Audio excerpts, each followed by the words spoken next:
All righty. Okay, everyone. Well, good to see you all. Welcome to another webinar. It seems like it's been a little while since the March one, and it's only April, but it's great to see all your faces again. I'm just looking through the comments, get an idea of where some of you are at.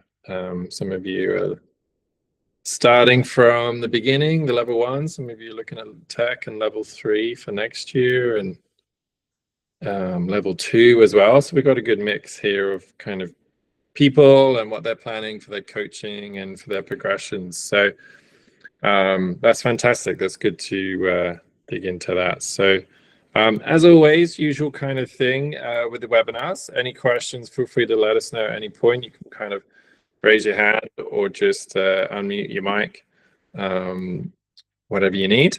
Otherwise, we'll have some time at the end for any questions that might be specific to you. You know, if you have any questions specifically about the level 2 or the flow course or the tech or the level 4, whatever it might be, we can kind of maybe unpack some of those person specific questions towards the end.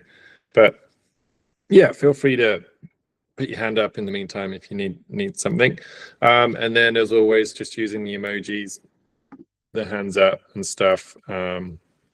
Just helps the communication and keeps it kind of friendly and light as we go through the webinar.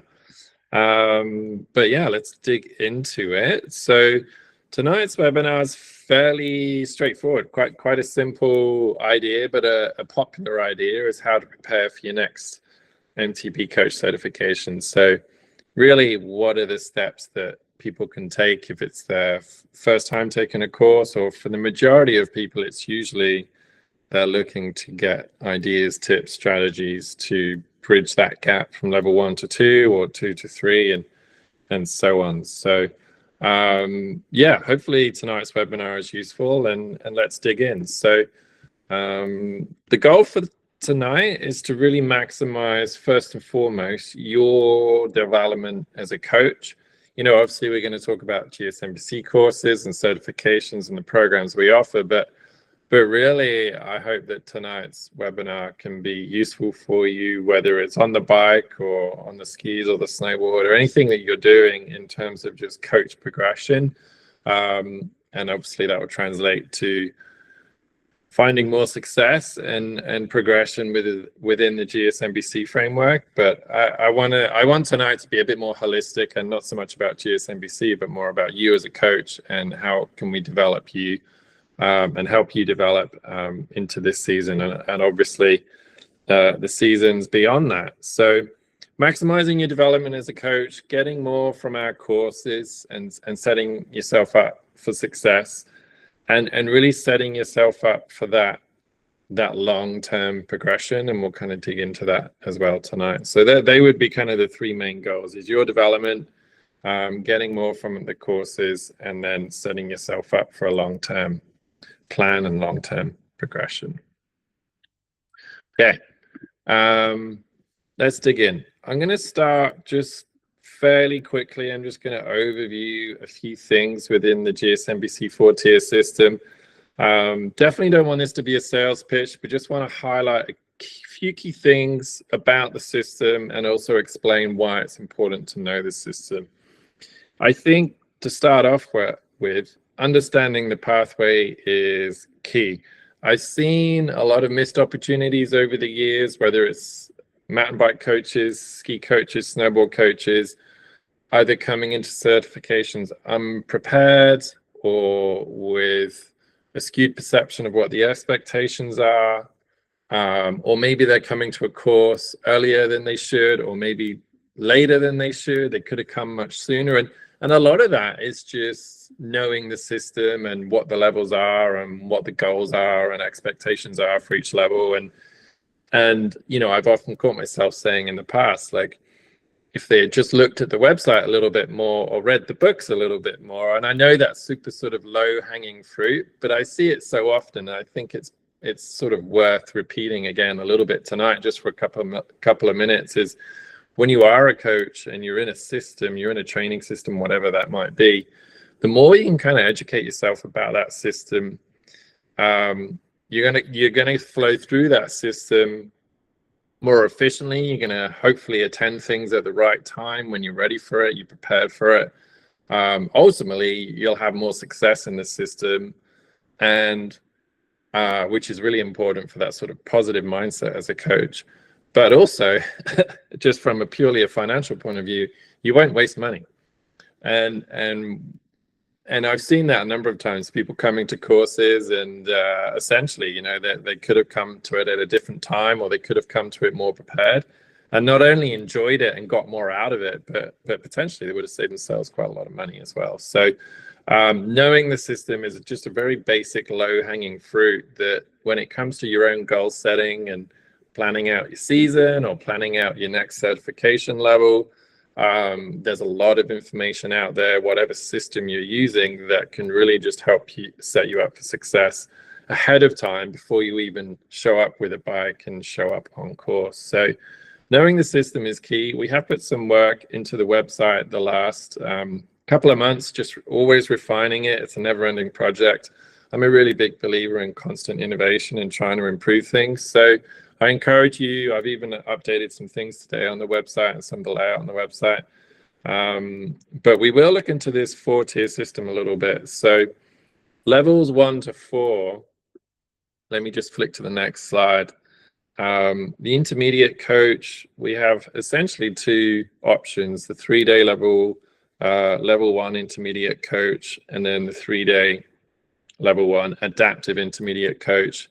And the adaptive intermediate coach course is available to both 2-wheel riders and 3-wheel riders. Anyone available and interested in becoming a level 1 intermediate coach can attend the adaptive intermediate coach course, but it is just tailored more towards 2-wheel, 3-wheel adaptive riders. So there are some specific content adjustments with things like wheel lifts and slow tight turns on a 3-wheel bike, things like rolling and uprighting bikes, and different considerations for guiding and coaching on trails with adaptive groups, including volunteers and adaptive groups. So we have developed the adaptive intermediate coach course specifically for that environment and for those user groups.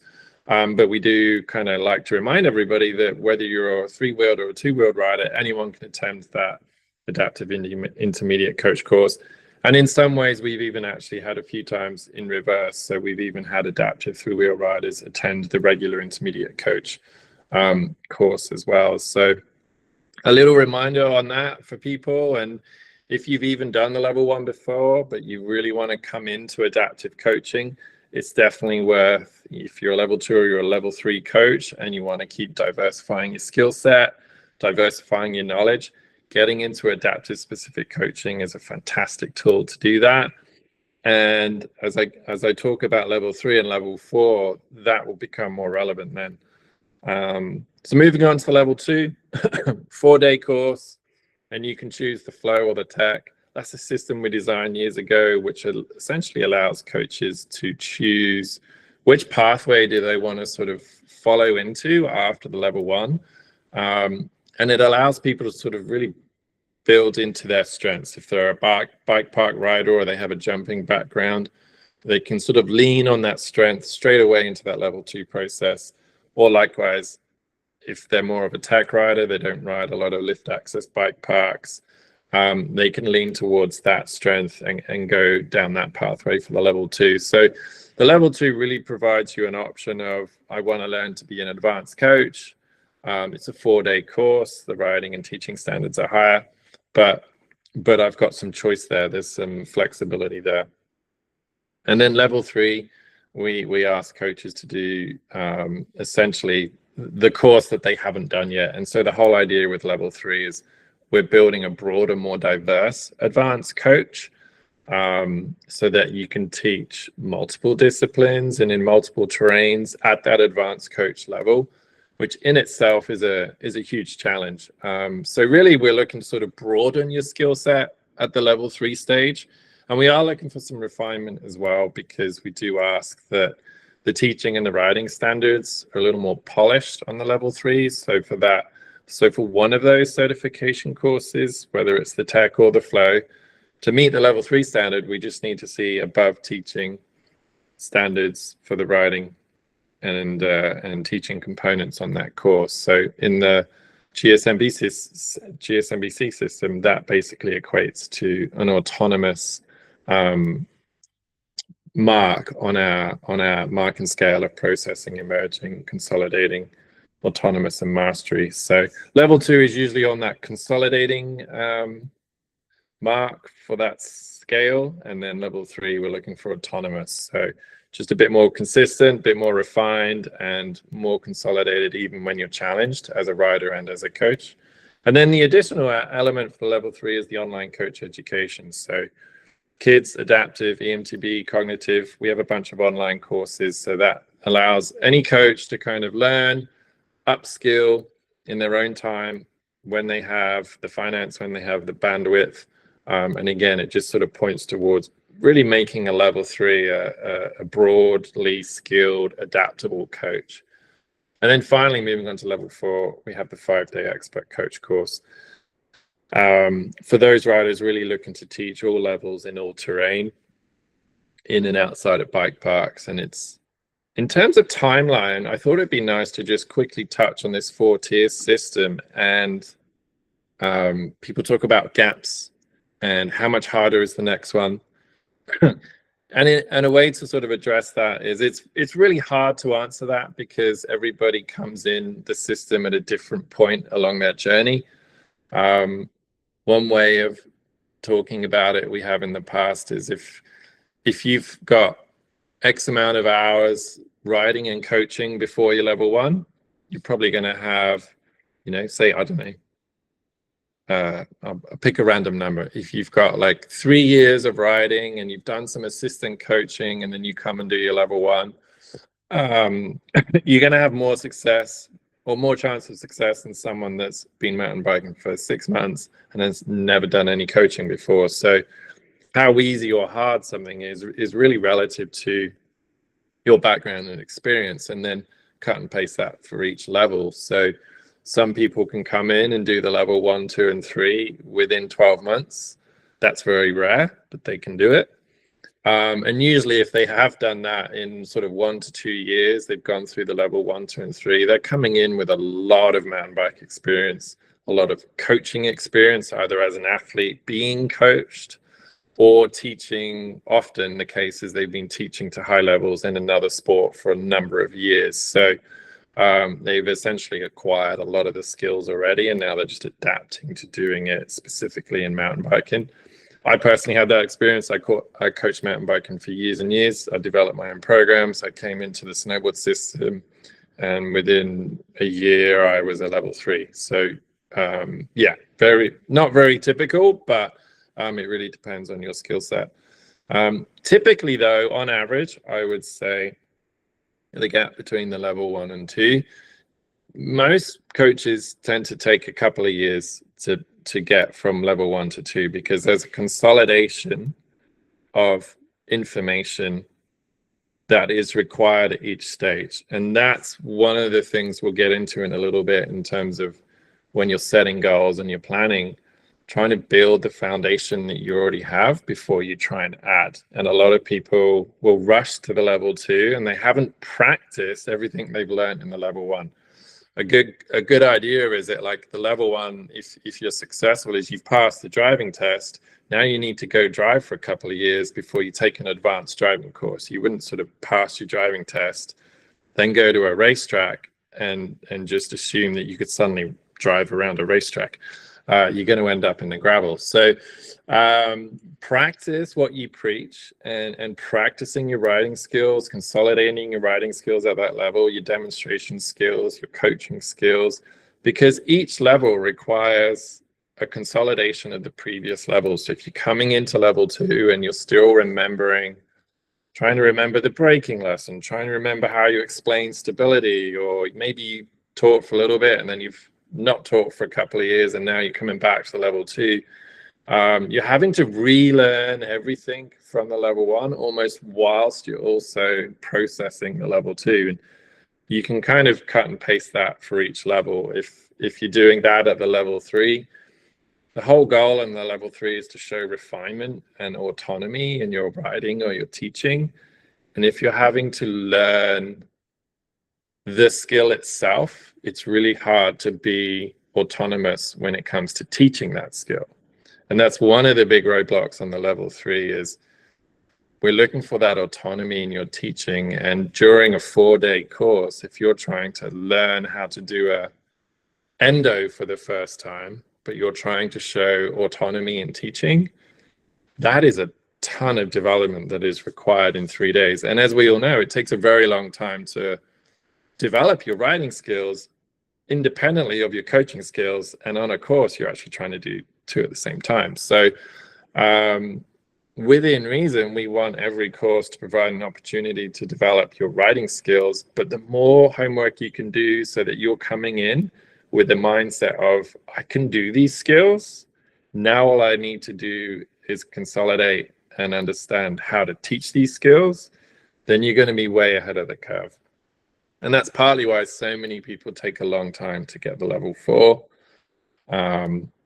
is because they are still spending a lot of time developing their writing skills to get to that level. And so if you're in the middle of a black jump trail or a technical terrain and you're thinking about your own writing, for whatever reason it might be, it's incredibly difficult to then show autonomy and refined, polished coaching if you're basically in the mindset of a student. You're looking after yourself, you're remembering to stay braced or centered or whatever it is. You can't have that bandwidth to sort of plan your lesson or plan your drill or think of the feedback or what's the terrain choice. So yeah, I would say 1 to 2 years, going back to the timeline idea, level 1 to 2, level 2 to 3. I would sort of repeat that again, 1 to 2 years, depending on how much coaching and writing development you have. And then the level 4 could be at least 2, if not more, seasons between the level 3 and level 4. For me, it took me 10 years to become a level 4 in the snowboard system. I probably could have done it in 7 or 8, but there were a few years there where I didn't have the money and all this other stuff. Life gets in the way, for sure. So for me, I think I was realistically ready for the level 4 anywhere between like 7 to 10 years. I ended up getting it in 10 years. So I feel you all when I see coaches going through all the systems. I've been there. I know what it's like. And even in myself with my degrees in the past or my own coaching pathway, if I look at when I started teaching mountain biking to when I started teaching level 4 courses, that was 99. That was just over 10 years. So it was almost the same timeline for me on the bike as well. So I don't know if that helps, but just a quick review there of the 4-tier system and talking about consolidating things before the next level and maybe a bit of a timeline, typical standard timelines between those 4 tiers. But yeah, let's keep digging in unless any of you have any questions there. I'll just take a moment to just unmute your mics or tap away if you have any questions, anything I've said already. Thumbs up, we're good to go. Looks like we've got lots of thumbs up. Okay. So knowing the system, just understanding that level 1 to 4 pathway, understanding the differences between the flow and the tech, and then for us in GSMBC, just what resources you can gather through our memberships and through our online coach education courses. So again, I don't want to turn this into a sales pitch, but dig into the website and learn how, if you haven't already, if anyone's listening to this that isn't attending the webinar live, like just dig into those resources. We've built a system based on 20 years of training and certifying coaches, and we're constantly evolving and developing it. And it's for you. We've built this for you to provide the best possible resource for you to do the best possible job and be the best coach you can. And so many times every year we get emails or questions on courses from people that have been wondering something for months, and then I show them something on the website and they're like, oh, that's brilliant, I didn't know that. But they knew the website, they only just sort of visited one page on the website. So and same with memberships, they might just sort of get really excited about the webinars in the membership and then not look at anything, all the other benefits in the membership. So take a bit of time, grab a coffee, grab a cider, whatever your poison is, and dig into the system, because we're here to help. But moving on, let's dig into the nuts and bolts of this. So how do we actually prepare for an upcoming course? And this is all relevant, and I would say it's all transferable, whether you're thinking about the level 1 for the first time or whether you're training for the level 4, anywhere in between. The idea here is these tips and strategies are for any coach at any level. So number 1, refreshing the core concept. So really building on that foundation. I always think about skill development as a wedding cake, layers of cake. And if you ever watch any baking shows, you know you can't add that top layer until the bottom layer is cooled and set. Otherwise you end up with this big mush. So it's the same in skill development. So really just going back to that point I mentioned earlier with the foundation is really consolidate the course you've previously taken. And how to do that is keep referring back to it and keep practicing it. And again, I know that seems like an obvious thing to say, but so many times, I even just saw it a couple of weeks ago on a Cassie snowboard instructor course. They're coming in and they haven't kept learning and practicing any of the stuff on the previous certification level, to the point where they're like, yeah, I can't even remember what I did on my level 2. And it's like, well, you're here for the level 3 and you can't remember anything you did on the level 2. Like, how do you expect to suddenly be 2, 3, 4 steps up? And you're almost having to learn some of the basics again. So whether it's during your coaching hours, whether it's during your personal rides, making sure that you're practicing the example lessons, you're practicing the writing skills, you're really consolidating, and you're coming in as a very strong level 2 if it's level 3, or you're coming in as a really strong level 1 if it's a level 2 course. Because we'll often say as mentors, or in the winter they use the term examiners or evaluators. I always find that term a little intimidating. I prefer the word mentors, but we often say as mentors, you know, a level 2 is often just a really, really strong level 1. And so on all the way up the chain. And a level 4 is just an expert level 1. There's a lot of the times on the level 4 course, I'll say, you did 3 things there that made it level 4 standard. And all of those things we talk about on the level 1 course. You just did it at an expert level in expert terrain.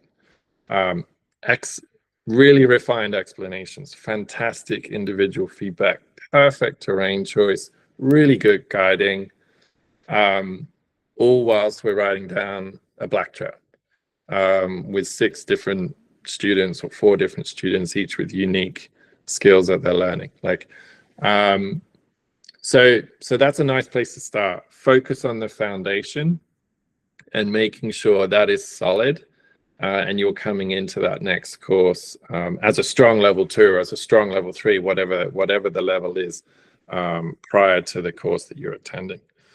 Apart from anything else, that will also act as a good refresh.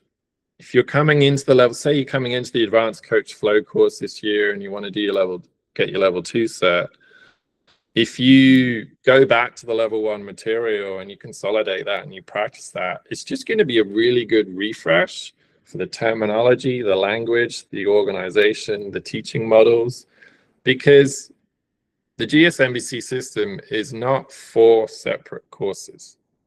It's really the best way to look at it is it's one big course. It's like the University of Mountain Bike Coach Education. And we just split that one course into 4 stages.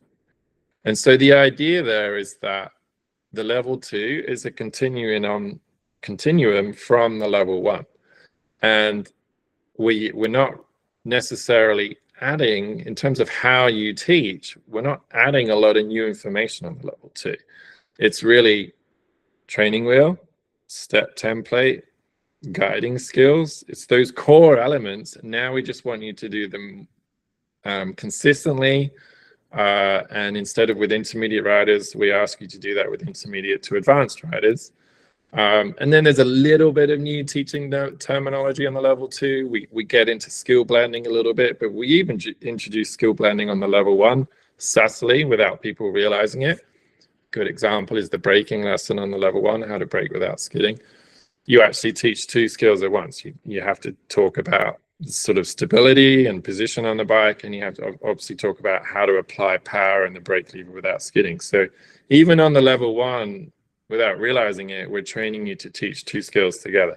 It's just on the level 2 course, we unpack that concept and we dig into it a little bit more. So really the level 1 is the perfect prep for the level 2, and the level 2 is more about the content. It's like level 1, you've got the structure of how to teach, and 90% of that will carry you into the level 2. Great. Now on the level 2, we just need the new content. Well, what's the content of a jumping lesson, a drop lesson? What's the content of lessons with more direction control skill focus or more pressure control skill focus? We dig into a bit more biomechanics that are more relevant to advanced riders versus beginner riders. So it's really a content piece. So foundation is key. I could probably talk about that all night because that's the biggest thing I see, but we'll move on. I think you get the point. Mindset is key.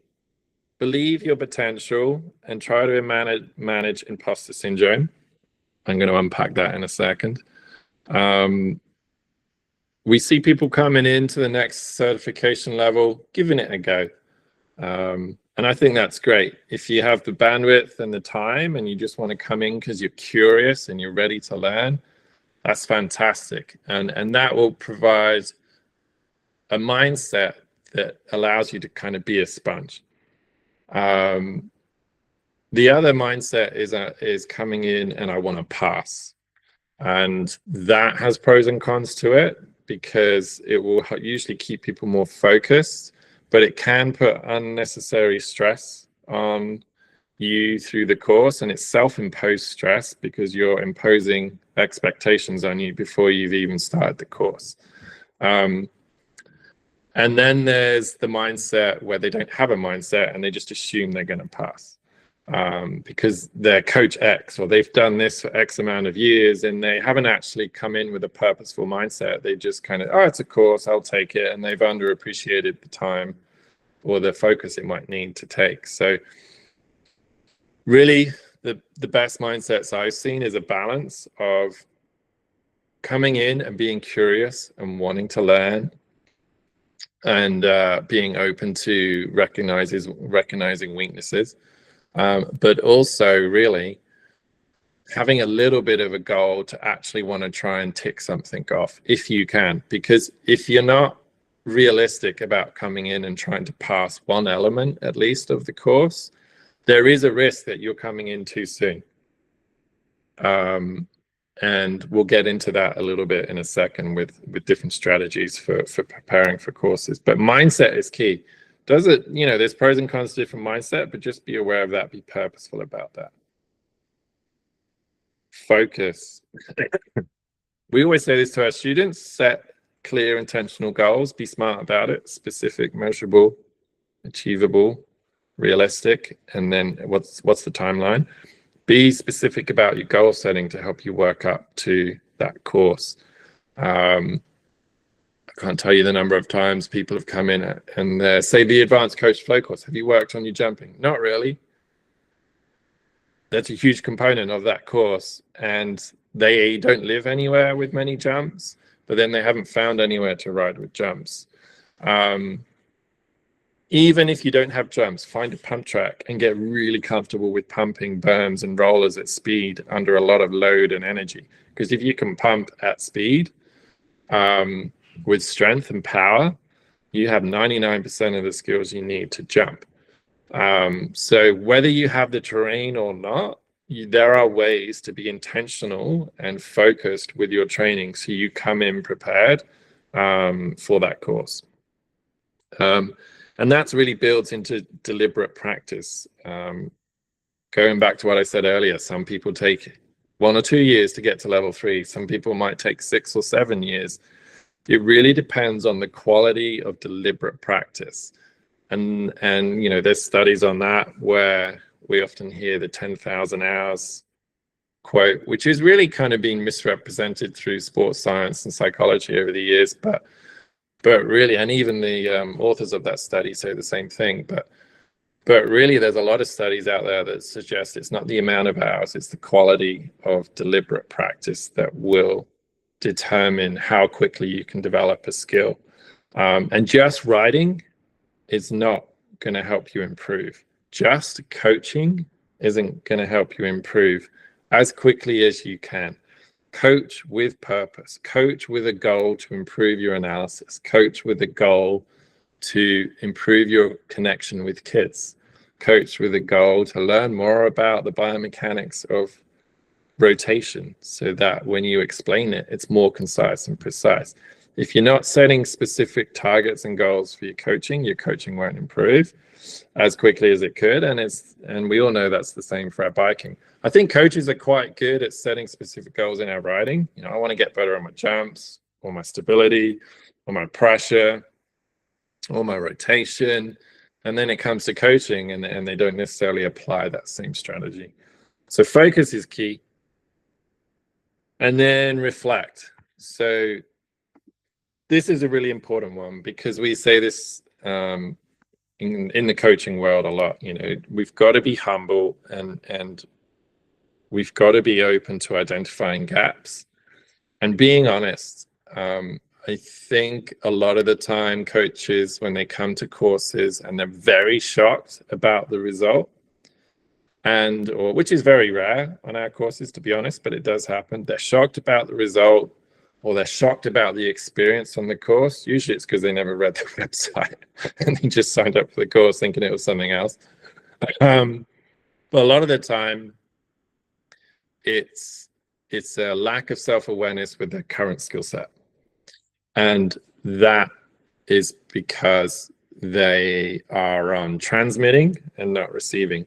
So as coaches, we easily can fall into that trap of just, I'm the coach, I'm the sort of expert, quote unquote, and I'm here because I can do more and I know more. And really a professional coach should be equally receiving as much as transmitting, and not just information, but really applying that to their own skill set. And as a coach, I actually believe we should be more aware of what we can't do than what we can do. Because if I'm constantly focusing on what I can't do, I'm constantly aware of the things I can improve. Now, there's a slippery slope. We don't want to be negative and hard on ourselves and beat ourselves up because we can't do this and we can't do that. But it has to be a balanced equation. And coming in knowing your strengths is key, because you're going to need to rely on those strengths during the course. But coming in knowing your weaknesses is so important, because you'll be able to, first of all, receive information a lot more easily on the course. You'll be open to changing a lot earlier. And these are key pathways to skill development. You need to hear it, and then you need to want to change it. And the challenges we have as mentors on courses is when we have candidates that don't listen to feedback, or they listen to it, but they don't change. And they're good enough that if they did change, they could have gone from binary words, but below standard to meet standard. They could have done that in 4 days, but they didn't, because the lack of self-awareness, and they just thought they were good enough, essentially. So yeah, being confident to transmit, but also humble and honest enough to receive, and really be self-critical so that you can go into not even go into the course, but go into your preparation for the course with a list of things you need to improve or you could do better. It's key.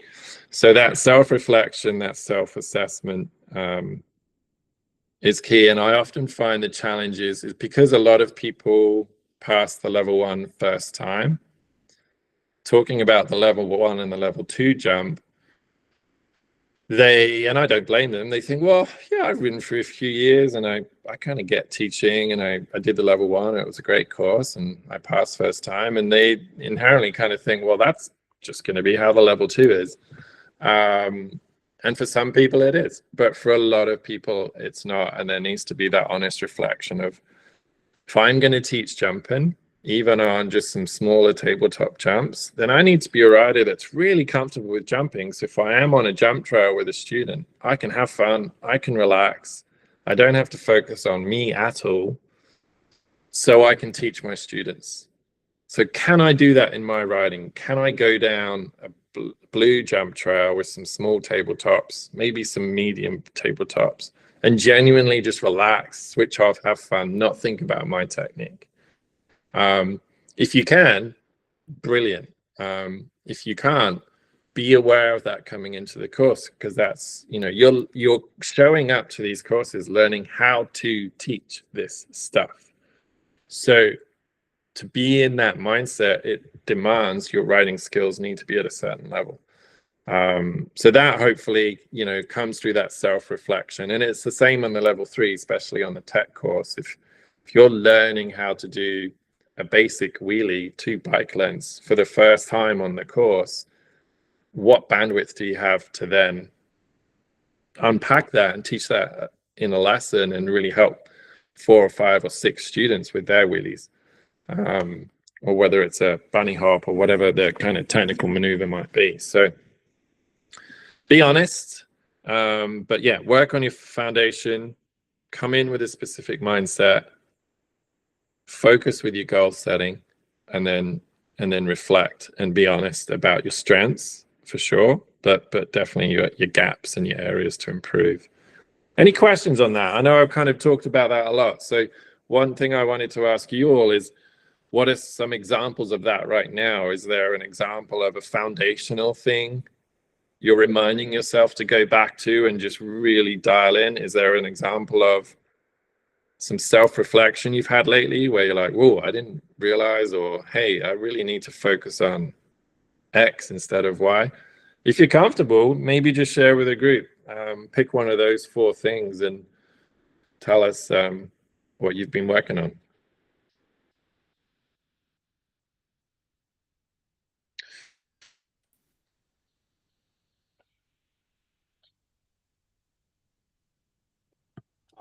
So Paul, like I have an injury right now, so I guess one of the things I'm working on is my mindset. Can you hear me? Sorry. Yeah. So because I've been hurt, I've been trying to focus on like my teaching stuff. So just like trying to come up with lesson plans, and also like working on some visualization skills to try and like shore up that aspect as well, because I do find that I get into it and then I start freaking out, and then it really quickly deteriorates. So like if I can work on that, I'm just trying to find as much things as I can. So that's been a big focus for me. Find out when I start riding again. That's brilliant. And I think the visualization is key. That can be a huge part of not only coming in with a good mindset, but being able to maintain that mindset. Because whether it's level 4 or level 1 or level 2, there is an awesome part. There is a part of every coach certification course where you're teaching in front of your peers, and that is stressful. It's a little weird, it's stressful, you want to be successful. You're also very vulnerable in that position because you're literally teaching in front of your peers, knowing that you're going to get feedback in the moment and critique in the moment. So it's stressful, and any stress, as we all know as coaches, will make the skills or make it easier for the skills to kind of crumble, right? And so any kind of mindset we can have or skill set that we can have so that we're resilient under stress That's key. So that visualization is a great tool for that, for the mindset. Anyone else feel like sharing something, whether it's mindset or Clark? I've been working on properly defining goals relative to the introvert. Oh, cool. So Clark's been focusing on not just setting goals for the lesson, from what I can tell, but goals for the individual students within the lesson. So trying to, in a way, you know, if you've got a group of 4 or 5 students, you're sort of training yourself to teach 4 or 5 private lessons in one go, and bring in a bit more of that detailed human-centric approach for each rider. Does that sound right, Clark? Yeah, that's awesome. That's a good example of clear intentional goals for your teaching. Kim, you've got your hand up. Yeah, so I'm working on a little bit of everything. I went into level 2 course last fall, probably a little too early. I learned a lot. I knew it was, wasn't expecting to pass, but I wanted to pass. It was in between. But what I learned, having a level 4 coach working with me, it uncovered a lot of the stuff that I needed to work on. So I've been able to use his feedback and make up a plan for my personal development for this spring and summer. And then probably next spring, maybe try a level 2 course again. Awesome. That sounds great. A little bit of everything. So, you know, it was a positive experience if my mindset allowed that to happen. Yeah, I really like that, because sometimes your goals coming into the course, the reality is for a lot of people, you're doing that course for the first time. You're doing the level 2 stage or the level 3 stage for the first time. And so you've read the website, you've read the materials, you've got an idea. But the reality is you can get on the course and it can be, ooh, this is easier, or ooh, this is harder, or things can change during the course. And having a mindset where you can be open to that is fantastic. And that's allowed you to get so much more from that experience. Even though you were unsuccessful the first time, you're walking away with, look at all that education. And that's why I love those 2 words, because courses are primarily their education. And then the last couple of percent is the certification. It's the piece of paper at the end. But 99% of it is the education that you get from it. And I think when people come to courses early, I love that I try and encourage them to take the education mindset. If you're here a little early, or if you realize on the course you're a little early to this process, then just switch from a certification mindset to an education mindset. You know what? I worry about this to forget the piece of paper later. For now, I just want to be educated. I just want to learn. And that can really help you kind of get into a more positive frame of mind and more open to feedback, even just on that course. I know I've definitely been there myself in the past, is thinking I might be able to get, I think I can meet standards. And then quickly you're like, okay, that's not going to happen. So let's just let that go. And let's just focus on learning as much as I can. And we'll give it another crack some other time. So that's fantastic. Okay. Yeah, it was actually the best thing that ever happened to me as a coach, just not being successful and handed the sheet of paper. Yeah. Because it changed my trajectory in how I'm going about this process, and just myself, developing myself as a rider. That's amazing. Yeah, that's amazing. And I love to hear that. And that's often a sign of a fantastic coach too, is you're humble enough in the first place to sort of have that reality, but you're really seeing where's the true value here. The value is not necessarily the piece of paper, it's I get better. And that goes back to that first goal of this webinar, is really what we want to talk about tonight, is how do we develop as coaches, regardless of whether we're level 1 or level 4. It's just, how do we get better this year, even if we don't take any courses, right? Because that's, to me, that's what brings me the most joy and satisfaction, either in my coaching or riding, or when I see other coaches. It's just seeing them improve, regardless of whether they've taken a course or not that year. So I love that. Okay, so on that slide, previous slide quickly, it says prepare like a pro. So what would a pro athlete do? What would a professional coach do? They would come up with a plan. They would draw out some spreadsheets, some columns, and they'd have a little plan for each element. Essentially, they're like, we're saying like, be the athlete, right? Or be the professional coach. So with that in mind, let's just take a couple minutes out to sort of talk about imposter syndrome. Why are we talking about it?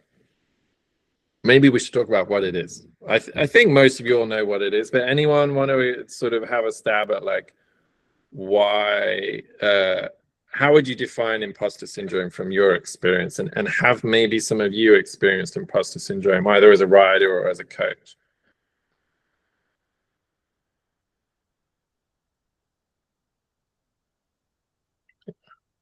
I was just reading Clark's comment there. I like that. Just talking about your realistic goals for your skill set and not fall into the trap of looking too far ahead without being properly prepared or trained. So timeline's key. We're going to bring into the timeline in a minute. But yeah, any thoughts on imposter syndrome, or you want me to just dig into that quickly? I find this one's pretty hard for me, just because I feel like usually when I'm coaching, I end up probably coaching athletes that are quite a bit better, more talented than I am. Yeah, I always find that's really a challenge because I'm trying to I feel like I try quite hard to improve my skills, but I just have like a limited amount of time compared to especially with the kids, because they can just like run lap after lap and they've grown up with it. And it's just so hard to like try and like keep up with that level of progress. Mm-hmm. Yeah, and then you kind of question your worth because if I'm teaching them and they're improving more than me, and what can I teach them now? And they're not going to respect me anymore. And I've definitely been down that road. I think the key thing, essentially, in a nutshell, with imposter syndrome is we either don't feel worthy of our own skill set, or we just feel like we don't belong in that place and that people aren't going to value anything we do or say. And I think, why do we want to talk about it? It can become a reality as we start moving towards the level 2 and definitely the level 3 and 4 certification levels, where potentially we're teaching people similar skill set to us, a similar ability level, and maybe even sometimes a bit better.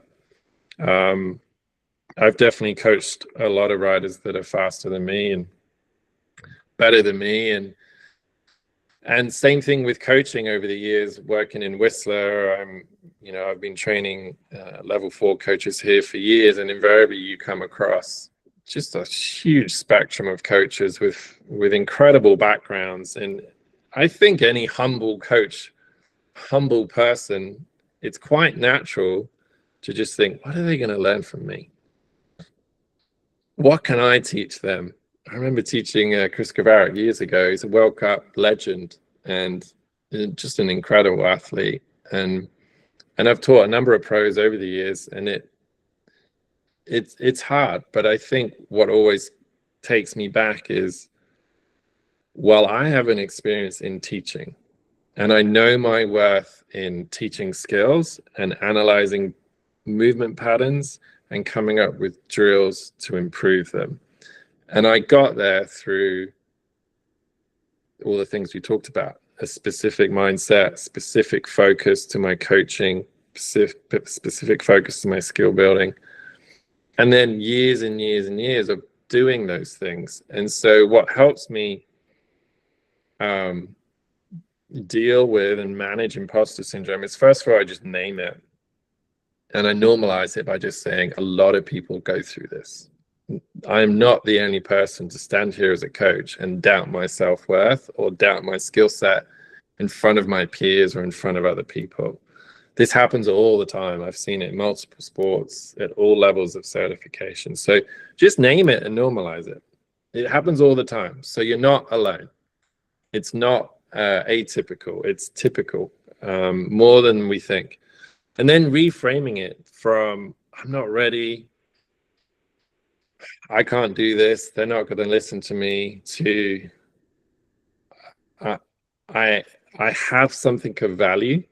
I'm not perfect. They have skills better than me, but I have skills equal to or better than them. It's just reframing it in a mind where we go from a a doubtful mindset to a growth mindset and a value mindset.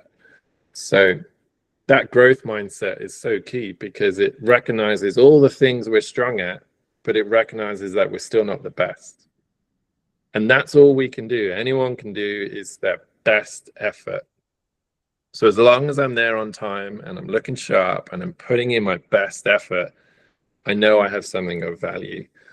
I know I'm not the best and they might be able to do things better than me, but I can still go back to just that history of success and that history of putting in the work.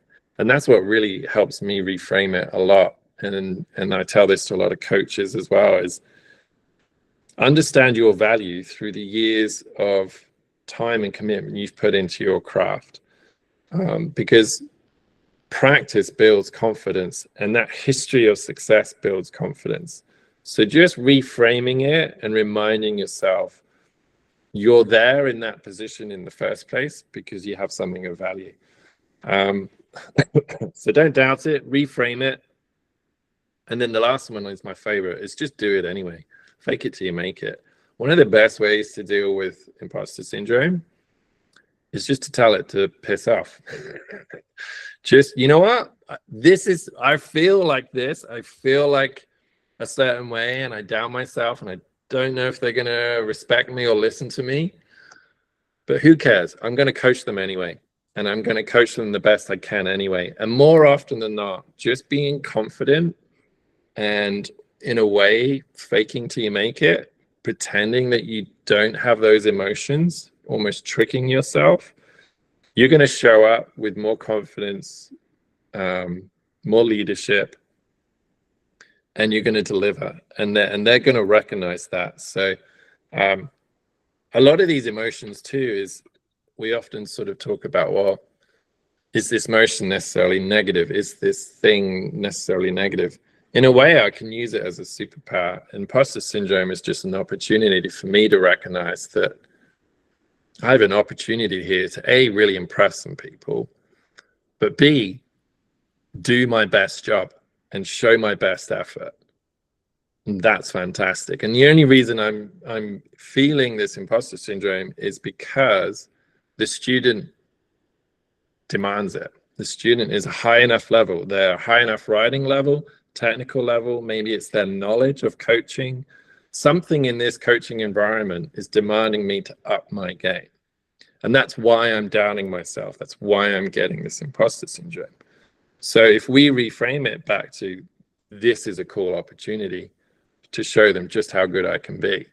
And all of a sudden that can hopefully mentally take you down a more positive pathway to ideal outcomes rather than reflecting back to all the negative what if scenarios, which we always want to try and avoid. Cool. Questions? Any questions there on that, on imposter syndrome? Quick one on that. Okay, cool. Let's keep rolling. So we talked about prepare like a pro, manage imposter syndrome. Next step is just to take action. So if we're planning for a next certification, maybe it's this year, maybe it's next year. Excuse me one sec.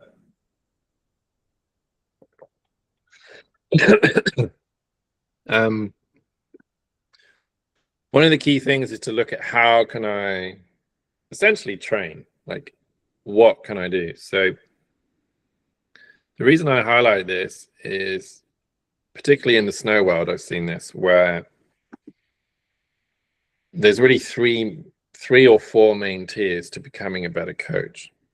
And we have on-the-job experience, training, which can be external or internal, and then online education.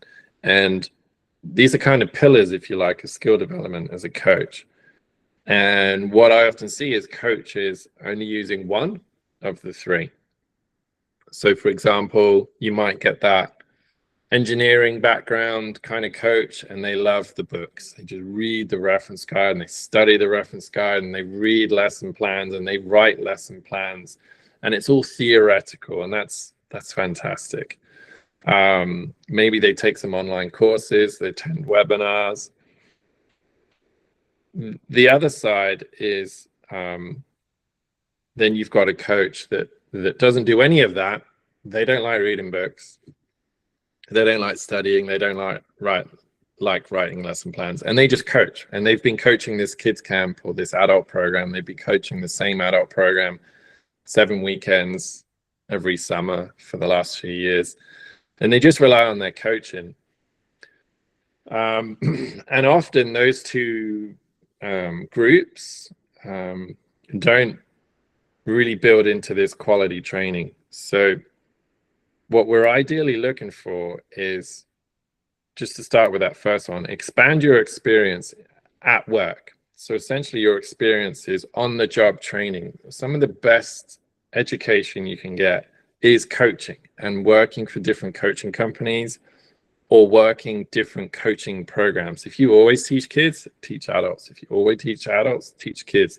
If you teach part-time and you only ever teach part-time and you want to be a level 3, that is an inherent roadblock to your progression.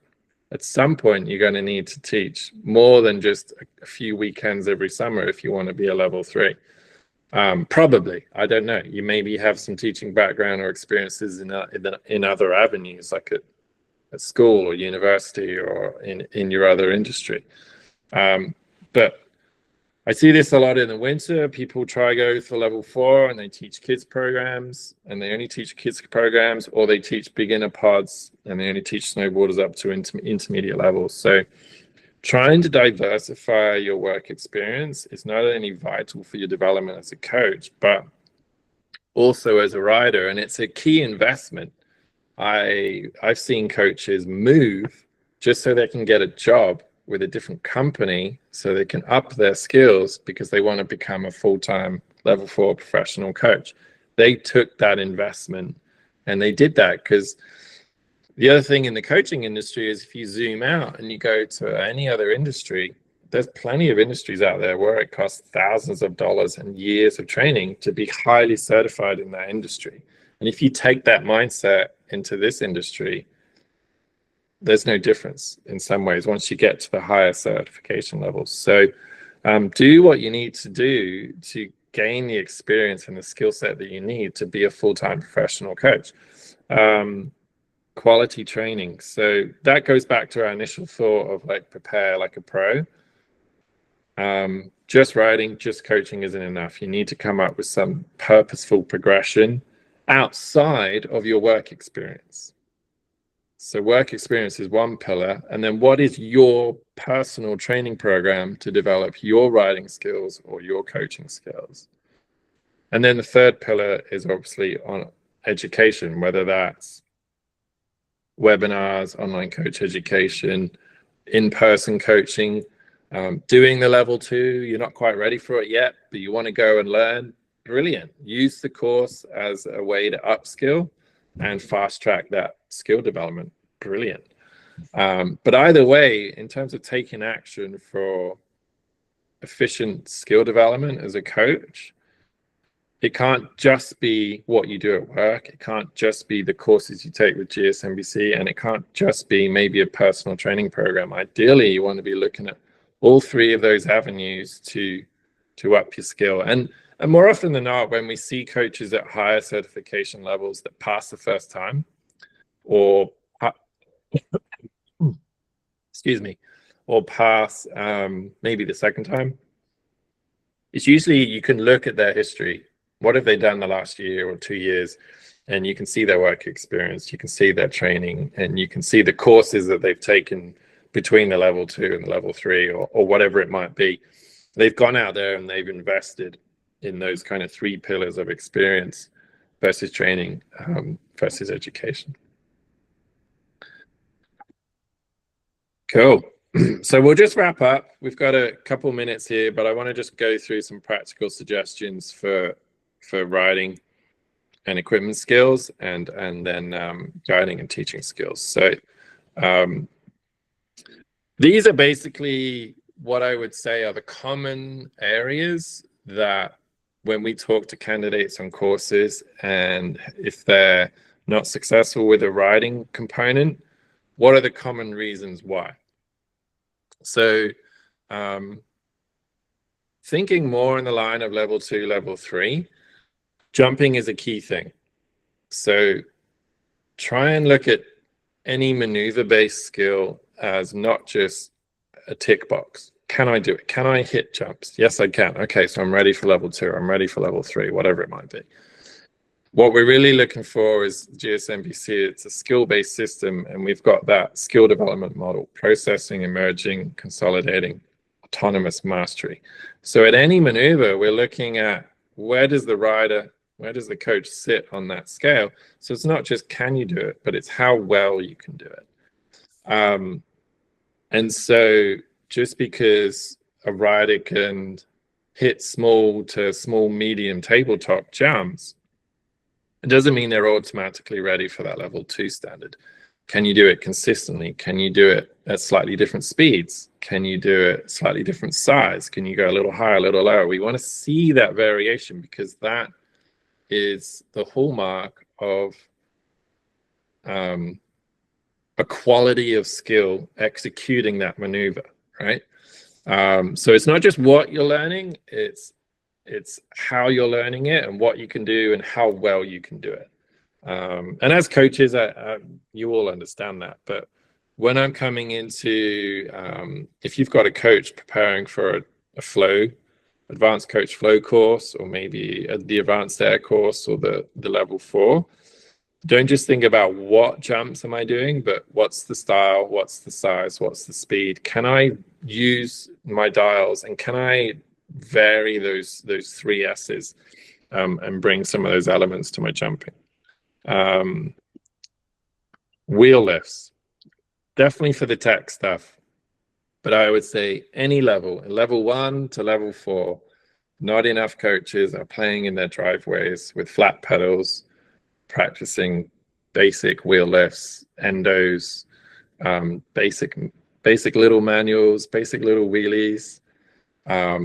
So yeah, if in doubt, get your bike out and just go mess around in your driveway for 10 minutes every day. It's crazy how much it will help you riding. Cone drills are the same thing, especially when it comes to faster cornering skills. Anywhere from the advanced coach courses and up, we want to see coaches that can show strong, confident direction control skills. They can rotate their hips and knees. They can lean the bike separately from the body. They've got their ability to disconnect and connect with the bike. Cone drills are fantastic for that. And I would even add to that braking drills, cone drills and braking drills. And there's so much that I think if you put that into your training plan, some wheel lifts and cone drills and braking drills going up towards courses, that the pass rate for courses would be so much higher. And it's just 10 minutes a day, 15 minutes a day, doing some basic cone drills. Because for the advanced coach flow courses, whether it's level 2 or 3, so many advanced riders, they're the skills that they want to see and they need to learn. They want to see rotation. They want to see good angulation and leaning the bike underneath them. And they want to see a good combination of those movements happening together lots or happening together a little bit. We need to be able to show variation in those skills and those movements. So because advanced riders, strong intermediate to advanced riders, that's what they're looking to learn. That's what they need to learn. Then anything above the level 1, cone drills and wheel lifts will do fantastic progression for your direction control, pressure control, and timing skills. And then lastly, with riding, it's kind of riding and equipment skills, but really digging into the bike setup. The level 1, we really look for coaches to come in with a modern, well-maintained mountain bike, but doesn't have to be anything fancy or expensive. Just a safe, comfortable bike that fits well. Beyond that, as we're going into the advanced coach courses, setup starts to make a bigger impact, not only on your ability to ride as a coach, but also your students are now coming to you with questions. How do I set up my suspension? What tire pressures? What's the geometry of this bike versus this bike? What's this rebound damping? What's this high-speed compression damping? And so it is very common to see coaches coming in the advanced coach courses, both at level 2 and level 3, with not enough knowledge, A, about their bikes, which is sad because they're missing opportunities to make their bikes better, but B, like, how can I get to a comfort level with this content, this information to help my students? And that is often a common denominator between level 2 and level 3. I know I just mentioned level 3 before, but level 3 coaches, if you're trying to understand what's the difference between level 2 and level 3, a lot of the time, level 3 coaches, their bike setups are way more dialed. And their knowledge of equipment setup is way more dialed. And that's a reflection of just everything they've learned on the level 2, and they've just kept consolidating it. So just a quick rundown of some practical suggestions there for working on your riding skills. And then lastly, for coaching skills. Number one, well, I guess in no particular order really, but variety. Coach different programs, even coach different sports. If you're having a hard time with your employer in terms of the programs maybe they offer, maybe they don't offer a huge variety of programs, try and shadow a friend, shadow another coach at a higher level. So one of the challenges is technically you can't teach jumping until you're certified to teach jumping. So how do you get experience teaching jumping? Well, we don't want to trial and error a jump lesson until with just paying students, because now we're at risk and we're liable. But you can shadow a lesson with a certified coach. And that's key. That's huge. So shadowing coaches if you can, or even just working with friends, asking friends to help you as you teach. But ultimately, just try and get some variety in there, like we mentioned before. And even sports, like if you're able to, whether it's snowboarding or mountain biking or tennis or soccer, anything, get out there and try and teach some multiple sports. Time, be patient with it. I think, Clark, you highlighted that earlier on, was be patient. Don't try and rush the process, because time is one of the best educators. If you've got a purposeful training plan and you're executing that and you allow yourself enough time, the results will come, and they do come. So just being patient with the process. Use a reference guide. It's amazing how much information is in there. I mean, I wrote it and I still look back at it each year and I retweak it. I'm working on it now, right now, actually. We've got a new reference guide coming out this spring. I learn stuff from it every time I read it. I'm like, oh, that's kind of cool. I'd forgotten that. But and I feel like if I'm going through that process, then any coaches out there can continue to learn from that reference guide. And at the very least, allow it to remind you of things you've forgotten, refresh you of how to do things with more structure or more purpose, or inspire you to go out there and get more education. There's so many good resources now on ChatGPT and Google AI, not to get into that conversation, but oh my Lord, it is so good these days. You Google, find me a coaching reference for an article on X, and it will be some coaching methodology, and it's fantastic. It's easier than ever these days to self-educate. So start with a reference guide, and if you want more, hopefully that will inspire you to go out there and learn more. And then with your teaching and guiding skills, you've got to practice what you preach. Be purposeful about trying to develop your analysis skills, your feedback skills, your step templates, your understanding of the biomechanics, your understanding of what pressure is and what direction control is, and what are those core technical writing skills. So practice what you preach. And then last but not least, it all kind of comes under the heading of investment. We don't get better, we don't develop unless we put in time, money, and effort. And hopefully if we put in more effort and more time, we can spend less money. And that would be my ideal outcome for you all as coaches. If you can take care of your coaching through some of these ideas and these topics we talked about tonight, hopefully you can just come to a course once and get it first time. And we would rather that. We don't want to see people coming back unnecessarily because they're not being purposeful about their development as a coach. So practice what you preach, write your own training plan, allow yourself the right amount of time, put in a really good effort and be honest and open about it, and then hopefully we can save you some money from doing that. But we'll wrap it up there for tonight. Like to just finish with any questions or comments that you might have specific to your goals or your courses that you're aiming for this season. Mike, you got a hand up there. It's actually just kind of a tip, something I picked up when I was getting ready for my flow course that I found to be incredibly useful as someone who coaches and has a regular job. So I started doing some mentorship stuff with Harlan, who at the time was a level 3 mentor and has since gone on to get his level 4.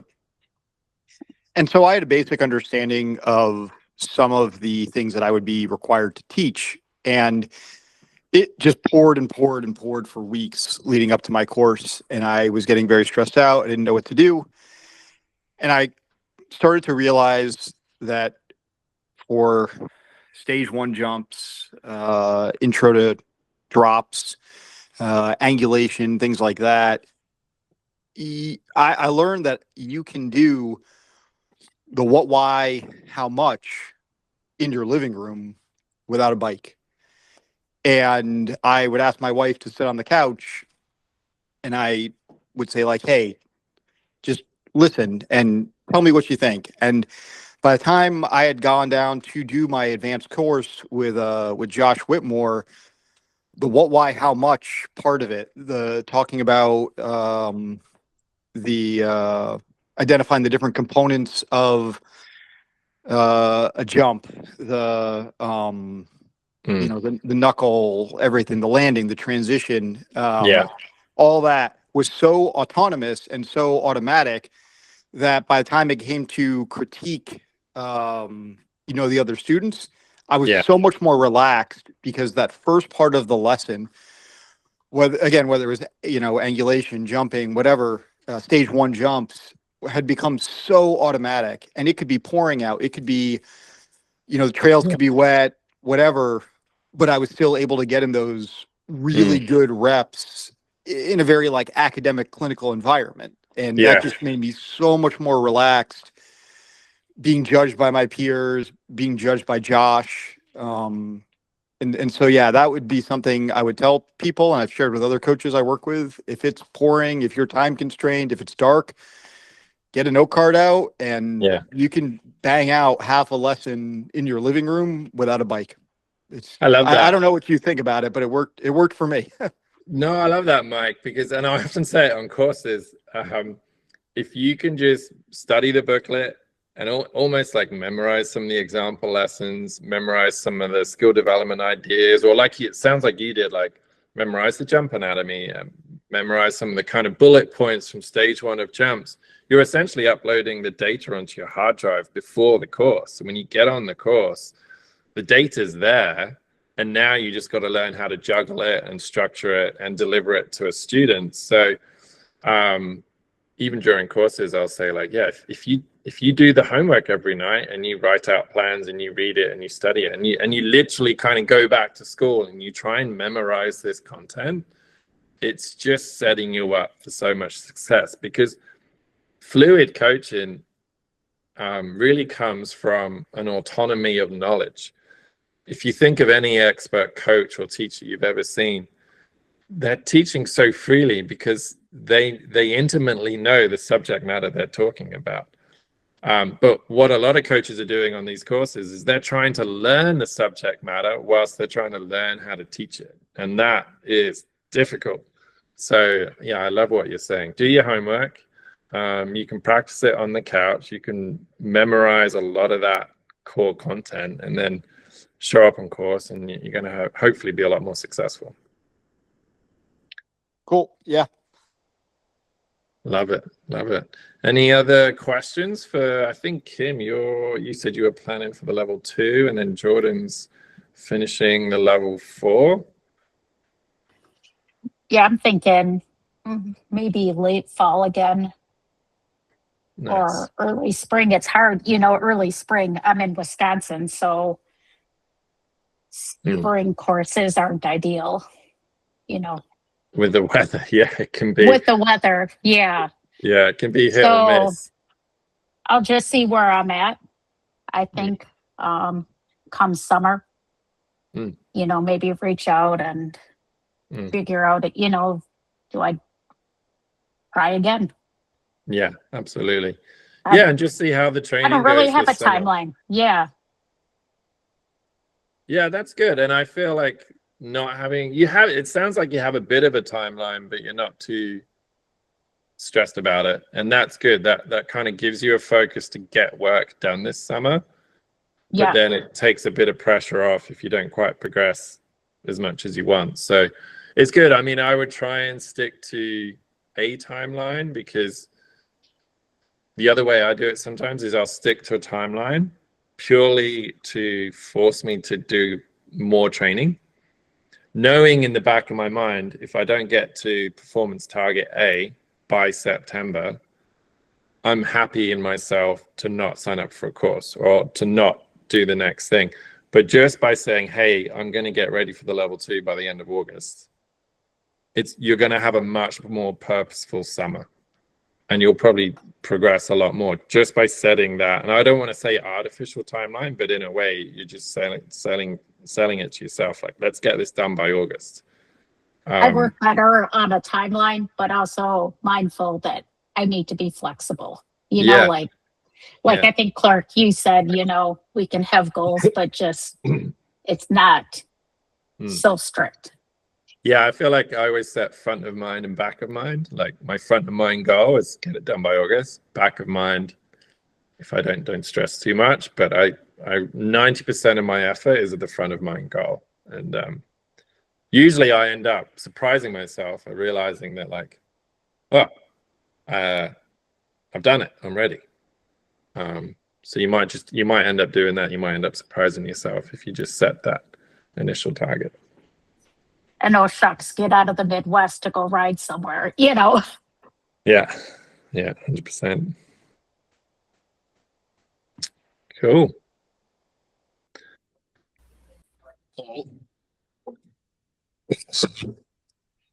You can't see it. I just wonder if you had any advice from like in my situation, I'm out for the year in terms of riding. And I'm just trying to figure out, I might be able to do like parking lot stuff, possibly, but I'm just not quite sure what it's, like what you said there. It makes it hard because I don't even have a timeline for, you know, unless I'm looking at like next year. Yeah, that one's tricky too, because of your injury, it's hard for you to be in control of your timeline, because you don't know how the healing is going to go, basically. So it's sort of like play it by ear. One thing I'd say in those scenarios is zoom out, because in 5 years' time, 6 years' time, whether you get it this year or next year makes no difference. And I feel like the bigger the goals get, sometimes we can get a little sort of hyper focused on, we want to be efficient with our training and we want to achieve that goal sooner than later. But what I ended up doing with my level 4 was just realizing at one point, I mentioned earlier, there was like some finance things, some life things in the way. And I realized, like, this was like 15 years ago or something. I can't remember when I got it, but I was like, well, by the time I'm 40, it doesn't matter if I get it this year or next year. And almost I've applied that to a lot of the bigger goals now. I have like big business goals right now. And my personality is I want it done now. But then I zoom out and I think, if I get it done in 2026 or 2027, by 2035, it's really not going to matter. And as long as I stay focused and I get it done, and I know I'll get it done, and I won't let that dream go or that goal go, whatever it is. So I don't know if that helps or not, but I feel like in your scenario where you don't have control over that timeline, what will help is just take that pressure off yourself, see how the healing and the injury goes, and just know that, like, if I get it this year or next year, in the grand scheme of things, it doesn't really matter. And that, so does it really worth putting stress on yourself this year? Thanks, Paul. Yeah.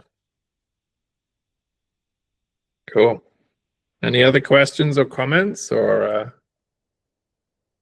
hopefully that was helpful and provided some ideas or thoughts. And a lot of these webinars too, like a lot of coaching, we're probably hearing things that we know, but a lot of coaching is being reminded of the things that we know and then shining a bright light on them and putting them onto the top of the priority list so that they're a bit more front of mind as we go into the next part of our season or the next few weeks of our coaching. So yeah, hopefully tonight was useful. Thanks so much for coming and showing up, and I really appreciate taking the time to attend the webinars. Thank you so much, everyone. Thanks, Paul. This was a really good one. I mean, we've had a lot of good ones, but for me, this one really topped it. Awesome. Thanks, everyone. Have a great night.